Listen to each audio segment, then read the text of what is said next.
Hi, this is Erin from Blossy Bee and welcome to my channel. The plan for today's video is to create a cute desktop planter, and to do that we're going to be using an eco casting compound and a marbling effect with pigments and sealing it with wax. So the product I'm using today is from Just Resin. It's called ARC, A-R-C, and that stands for acrylic resin composite. So it's a two-part system. It's a water-based acrylic liquid and then the mineral powder base. And it works together as a 2.5-to-1 mix. And the pigments that I'm going to be using are the ARC pigments from Just Resin, which are specifically designed for this, but they can be used with other similar casting powders. I was a little bit overwhelmed for choice here, which is not that bad of a thing. They do say that when you're mixing your pigments, just to make sure that you have a maximum pigment loading of 2%.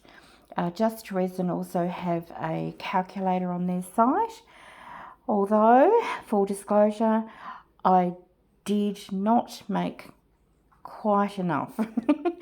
So I think next time I'll just go up a little bit.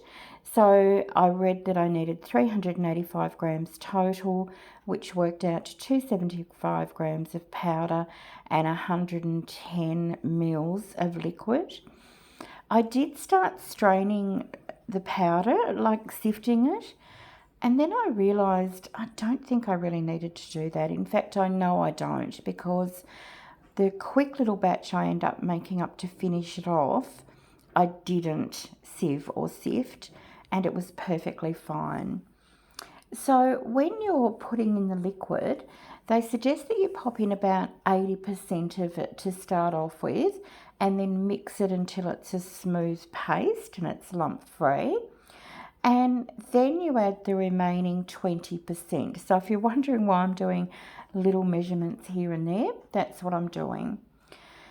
The pot life for this, which is your working time, is around 20 minutes at about 25 degrees average. So that can vary depending on the temperature in your room, but that is a really good amount of time. It's not stressful like, for example, some polyurethane or fast set resins. 20 minutes is adequate time. So I'm just stirring it around here. It doesn't really smell. It has got a slight smell to it. It's not a nasty or a chemically smell or anything. And because it's so safe, you don't have to wear gloves, which is a lovely bonus. And so I'm just adding that last little bit here. So it does come in a sort of an off-white satin finish when it's cured. And for this particular project, I wanted to have just a little bit less white of a base.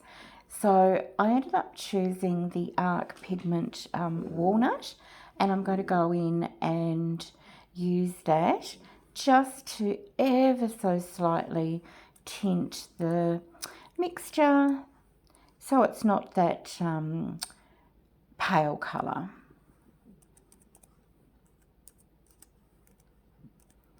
And when I'm happy I've blended that completely, I'm going to go ahead and add in a couple of drops of rose pink.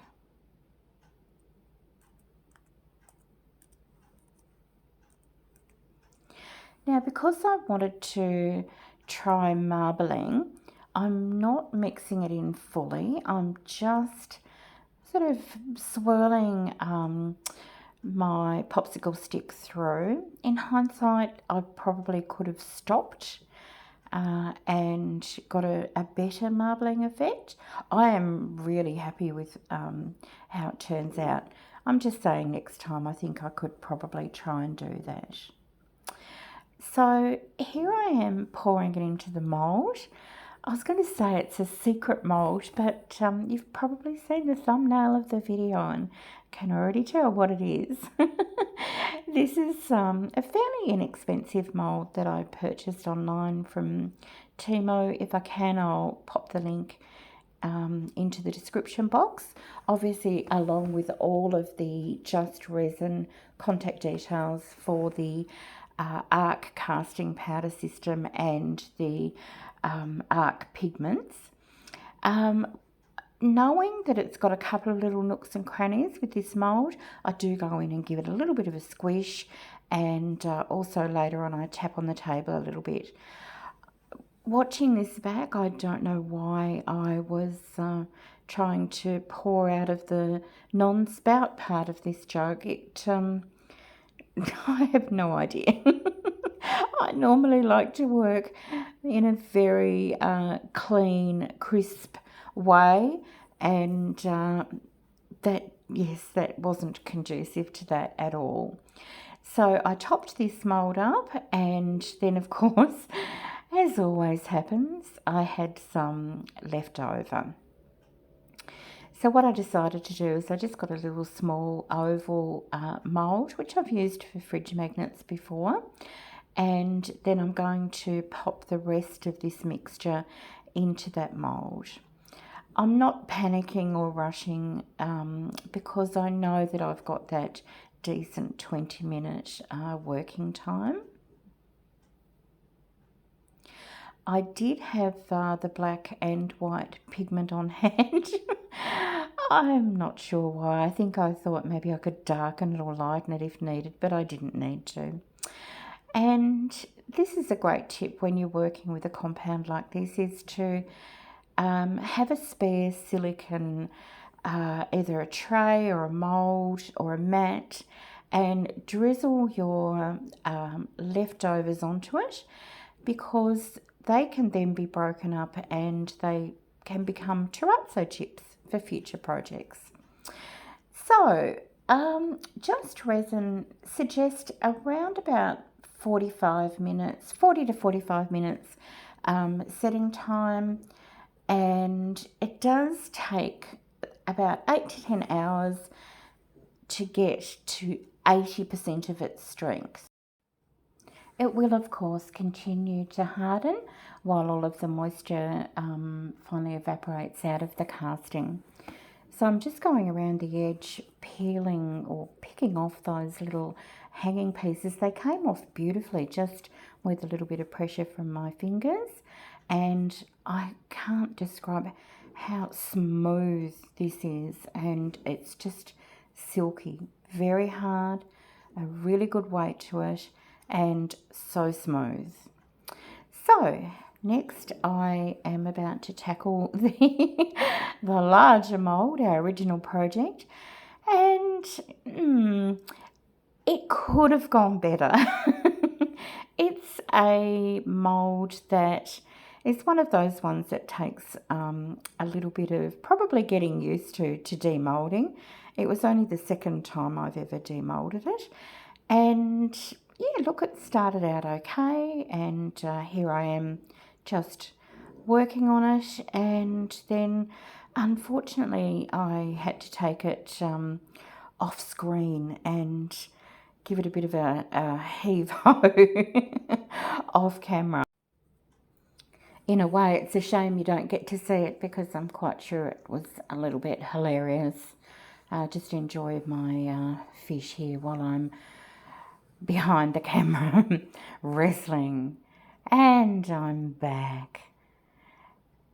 So just a final little tug, and our beautiful little planter is revealed, and I'm just so overwhelmed with happiness. It is exactly, if not better, than what I'd hoped for. I'm just pointing out there are just maybe a scattering of half a dozen or so teeny little bubbles there. Apart from that, everything's perfect. The delicate marbling effect just looks gorgeous. He's so soft and so smooth, but very sort of substantial to hold. It's got a really good weight. I'm very happy. So these are the little leftover pieces that I was saying are good to keep for terrazzo projects in the future. So all I do is pop them in a little jar. Okay, this is a couple of days later, and I'm now wondering what on earth to do with this little bonus oval piece. So I decide to use a temporary tattoo, and I found this super cute unicorn, and I'm going to just cut it out a little bit closer to the image so I can position it more easily. I take off the plastic film, lay it down onto the piece, and then I'm just going to use a cloth and dip it in some water, and then just press over the back. It varies between different temporary tattoos how long this takes, but what will happen is one of the dabs that you make, you'll suddenly feel the paper shift. And when that happens, you know that the transfer is complete and that you can then sometimes slide off, but in this case, just gently peel off the paper.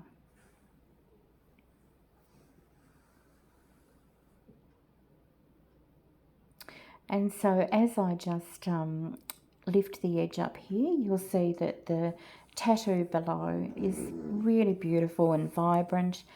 And I'm going to go ahead and seal these now. Now I did let the unicorn piece dry for a little while before doing this. So this is a brand new kit that I got from Boo-One Nicole, and I wish that I could afford to shop there all the time because they have beautiful things and beautifully packaged. So this set comes with a soft cloth to buff. It comes with the sponge to apply, quite a substantial tin of the wax, and it also comes with a little instruction sheet. So basically, this is advertised as being food grade, odourless, natural. It provides a waterproof coating and colour protection, and it's really just made of beautiful ingredients like natural beeswax and essential oils, etc. So the instructions are to apply it with the dry sponge, rub it onto the surface, and you'll feel it absorbing. I must admit though, this arc acrylic resin probably didn't need this as much as other compounds that I've worked with before, because it does give that beautiful smooth finish. But after you've done that, you then just use that soft cloth and wipe it off. You can go ahead and do a second layer if needed, but it does give extra vibrancy to your pieces, and it also seals it in so that you've got that security that if you did want to go ahead and use this as a little a real plant planter, you could do that quite safely. And in this case, it also helps to seal in the temporary tattoo. And so I'm just going ahead and wiping the wax on and helping that through, making sure that I get all around the edges and the bottom. Before I did this, I did actually just take a little emery board and run it around the edges of the bottom of this. But apart from that, I've done no sanding, no extra finishing. It is just perfect, almost out of the mould. And then with this, so the Just Resin arc material and then the Boo-One Nicole wax. So between those two, I couldn't be happier with the finish. They are just beautiful. I don't really know what I've made here. It could become a fridge magnet, or it could be just a beautiful little decoration. So I'm going to pop it on one of my little timber easels just to show you what it could look like. And yeah, I hope you enjoy this little video where I've shown you the final product. Such a cute mould, isn't it? I'm really happy with how they turned out. And as always, thank you so much for watching this video. I really appreciate it. I'm still very new to this. I always appreciate your giving me a thumbs up and a like if you want to share it, comment or subscribe. And here are just some final photographs of our work today. Thank you, and I'll see you next video.